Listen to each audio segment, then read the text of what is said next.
खुलुमबाय बे समाव बडलेण्ड इंखं टेलिभिजननि स्टुडिअ आं मिथिका नार्जारि दिनै फुंबिलिनि गाहाय रादाबफ्राव दङ। मुवा बेसादनि बेसेन बांनायखौ लानानै बाक्सा जिल्ला आसुनि खुद्रिसारनाय। सिमेन्सापुरियाव दुलाराय बर' आइजो अनसाय आफादनि 37थि जोनोम सान खुंदों। रां दाबिनायनि दायाव सातगाव थानानि असेखौ सामन खालामदों।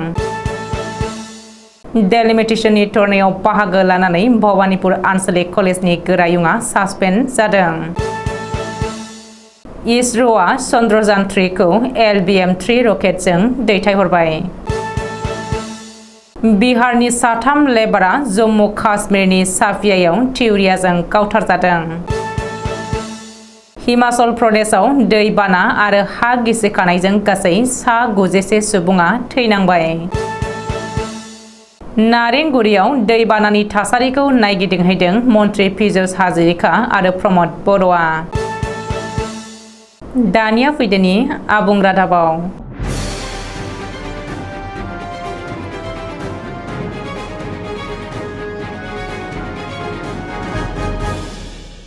बाक्सा जिल्लानि सदर मसलपुराव दुलाराय आसाम छात्र घन्टा आसुनि बानजायनायाव थि गैयै मुवा बेसादनि बेसेन बांनायखौ सरकारा होबथानायाव फेलें जानायनि हेंथायाव खुद्रिसारनाय हाबाफारि जानानै थाङो। बाक्सा जिल्ला छात्र घन्टानि आफादगिरि जुबिन दास आरो मिरु आसाम छात्र घन्टा आफादनि सोद्रोमा कंकन शर्मानि दैदेननायाव जालांनाय बे खुद्रिसारनाय हाबाफारियाव खुद्रिसारगिरिफोरा BJP सरकार गो बेक बेसेन बांनायखौ होबथा जगायथाय मन्त्रि हाय आसाम सरकार गो बेक बायदि बानबुंथाइजों मसलपुरनि बार हा अख्रां सोमावग्लुङो। बे खुद्रिसारनाय हाबाफारिनि गेजेरजों मिरु आफादनि सोद्रोमा कंकन शर्माया सरकारखौ गोख्रों रावजों सोंखारिनायजों लोगोसे आसामनि डायनेमिक गिबि मन्त्रि डक्टर हिमन्त बिश्व शर्माखौ थि गैयै बेसेन बांनायखौ होबथाना रायजोखौ सुख'नो खावलायनायखौबो नुनो मोनो। बे खुद्रिसारनाय हाबाफारियाव बाक्सा जिल्ला आसुनि गासैबो दैदेनगिरिफोरजों लोगोसे गुबुन गुबुन आनसलिक कमिटिनि दैदेनगिरिफोरखौबो बाहागो लानायखौ नुनो मोनो। धेमाजि जिल्ला सिमोनसापुरि सानजारि नोगोर SB बड' गोजौ फरायसालियाव धेमाजि जिल्ला दुलाराय बर' आइजो अनसाय आफादनि बानजायनायाव जिल्लानि सिङाव थानाय दखरानि दैदेनगिरि मावथि फारिया बिथांमोनजोंनि नुजाथिनायाव 37थि दुलाराय बर' आइजो अनसाय आफादनि जोनोम सान फालिदों। आसामनि गुबुन गुबुन जिल्लायाव 37थि जोनोम सान फालिनायजों लोगोसे धेमाजि जिल्ला दुलाराय बर' आइजो अनसाय आफादाबो फालिनायजों लोगोसे मोनसे मेहेरगोनां सावरायनाय हाबाफारि लायो। सावरायमेलनि गेवलां मेलाव धेमाजि जिल्ला दुलाराय बर' आइजो अनसाय आफादनि आफादगिरि पुलेश्वरी दैमारिनि आफादगिरि मासि लानायाव मेलनि थांखिखौ बेखेवनानै होयो। बोखावै धेमाजि जिल्ला दुलाराय बर' आइजो अनसाय आफादनि बोसोनगिरि जुबारानि बसुमतारिया गेवलां मेलाव गाहाय आलासि महरै बोखावै लखिमपुर जिल्ला दुलाराय बर' आइजो अनसाय आफादनि गायसनगिरि सोमश्री बर'आ बुङोदि 1988 मायथाइयाव जोनोम मोननाय बोखावै लखिमपुर जिल्ला दुलाराय बर' आइजो अनसाय आफादखौ गायसननाया सोमावसारनाय समाव दानाय जादोंमोन। जाय समाव गारि मटर गैयामोन। 30 एबा 40 किल'मिटार गोजान सिला फोथारनिफ्राय जनायनिफ्राय लखिमपुर थाबायनानै आफादनि थाखाय खामानि मावबोदोंमोन होननानै बिबुंथि लाखियो। गुवाहाटी नोगोरमानि DCPआ गावनि मावख'आव सातगाव थानानि OC सन्दीप कुमार खान्नु आरो ASI अलकेश बरुवाखौ रां दाबिनायनि दायाव सामन खालामदों। सुलुङाव फोरमायथिनाय बायदिब्ला सासे सुबुङा गावनि बाइक गोमानायखौ सातगाव थानायाव FIR होदोंमोन। नाथाय केसखौ रेजिस्टार खालामनो थाखाय 5,000 रां दाबिदोंमोन बै सुबुंनिफ्राय। बाइक गोमाजानाय सुबुङा 5,000 रांखौ होयैलाय केसखौ रेजिस्टार खालामाजासे दोनदों पुलिसआ। बेनिखायनो बेनि बेरेखायै बाइक गोमाजानाय सुबुङा गुवाहाटीनि DCPनो कमप्लेन होदोंमोन। आसाम सरकारनि केबिनेट जथुमाव भबानिपुर एसेम्बलि सेगमेन्टखौ बरनगर जानांगौ होननानै थांखि लानायनि उनाव भबानिपुर ओनसोलनि रायजो राजाया सरकारनि बेरेखायै धरना होनायाव बाहागो लाफानानै भबानिपुर आनसलिक कलेजनि गोरायुं डक्टर मुकुन्द शर्माया गावनि साख्रिनिफ्राय सासपेन्ड खालामजादों।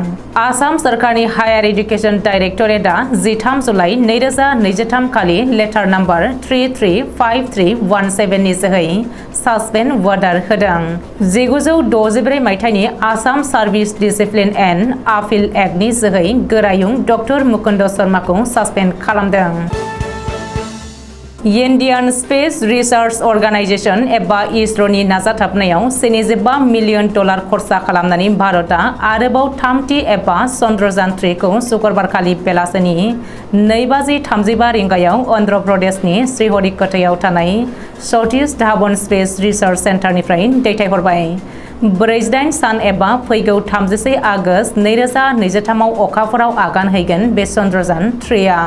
Chandrayaan 3 mission director S Mohan कुमारा बे खौरांखौ होदों। बेनि अनगायैबो इसरोनि चेयारमेन एस सोमनाथआ फोरमायथिदों दि थांनाय 2019 मायथाइनि 15 जुलाइखालि दैथायहरनाय चन्द्रयान 2आ अखाफोराव मोनहैहां जानायावनो थेर-बेथेर जानायखौ नोजोर होनानै बे खेबाव चन्द्रयान 3 खौ एसे आलदा सभियेट टेकनिक बाहायनानै बानायनाय जादों।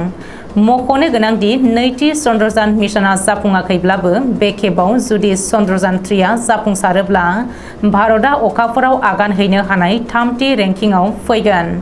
दासिमाव चाइना, आमेरिका, रासिया आरो भारतआल' अखाफोराव आगान हैनो हादों। आमेरिकाया गोबां खेब फेलें जादोंब्लाबो नाथाय अखाफोराव आगान हैनो हाबाय।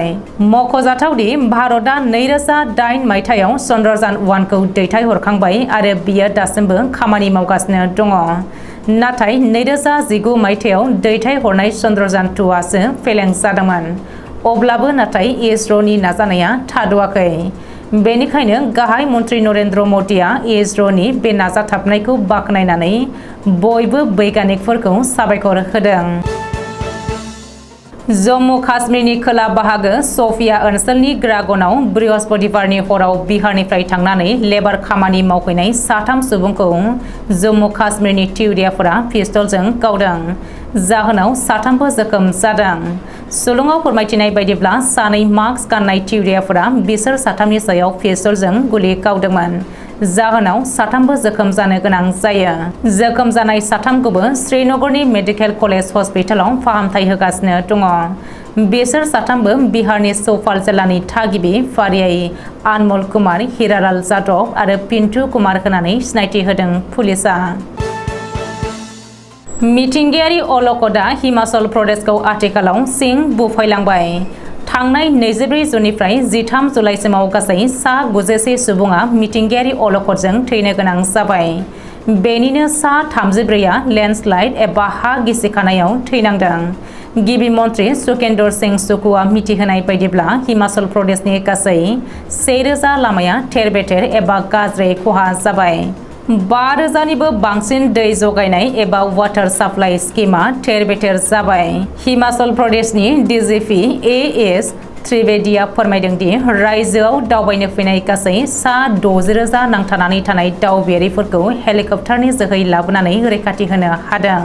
बेनिनो 37 इजराइलनि नोगोरारिखौ सांलानिफ्राय सिमलासिम लाबोनानै रैखाथि होनो हादों। सुलुङाव फोरमायथिनाय बायदिब्ला एनडीआरएफनि डीआईजी म'सेन शाहिदीआ जोबोद मैखोम बिफाव लाबोदोंमोन। ओजोंहाय कुल्लुनि जिल्ला बेंगिरिया फोसावदों दि रायजोआव जालांनाय मिथिंगायारि अलखदा कुल्लु जिल्लायावनो बांसिनै खहा खालामलांबाय। बाक्सानि नारेंगुरियाव बोरसि दैमानि बानानि थासारिखौ नायगिदिंहैदों आसामनि दै फुंखा मन्त्रि पीयूष हाजरिका आरो बिटिआरनि गाहाय मावफुं सोद्रोमा प्रमद बर'आ। हायुङारि मानास हाग्रामाखौ रैखाथि लाखिनो थाखाय नारेंगुरि माथावरिनि खुरखानाय जायगाखौ गुवारै खोनाय जागोन होननानै पीयूष हाजरिकाया बुंदों। बाक्सा जिल्लानि सालबारि महकुमानि बेन्दोंआव थानाय नारायणगुरियाव बेकि दैमानि बानानि थासारिखौ नायदिंफैदों आसाम सरकारनि केबिनेट मन्त्रि आरो दै फुंखा आरो सुबुं फोनांजाब बिफाननि मन्त्रि पीयूष हाजरिकाया। हायुङारि मानास हाग्रामानि बासबारि रेन्जनि नारेंगुरिनि गेजेरजों बोहैलांनाय बोरसि दैमानि माथावरि नायगिदिंनानै मिथिनानै लायो मन्त्रि पीयूष हाजरिकाया। भुटाननि कुरिसबु बान्दोनि दै हगारनानै हरगोन होननानै भारत सरकारखौ मिथिहोनायनि उनावनो बोरसि दैमानि सेराव थानाय गुवार नारेंगुरि ओनसोलनि सुबुंफोरनि गेजेराव हाहाकार थासारि सोमजिदोंमोन। बेनि उनावनो बाक्सा जिल्ला प्रशासना गोख्रैयैनो साखाफारा जादोंमोन।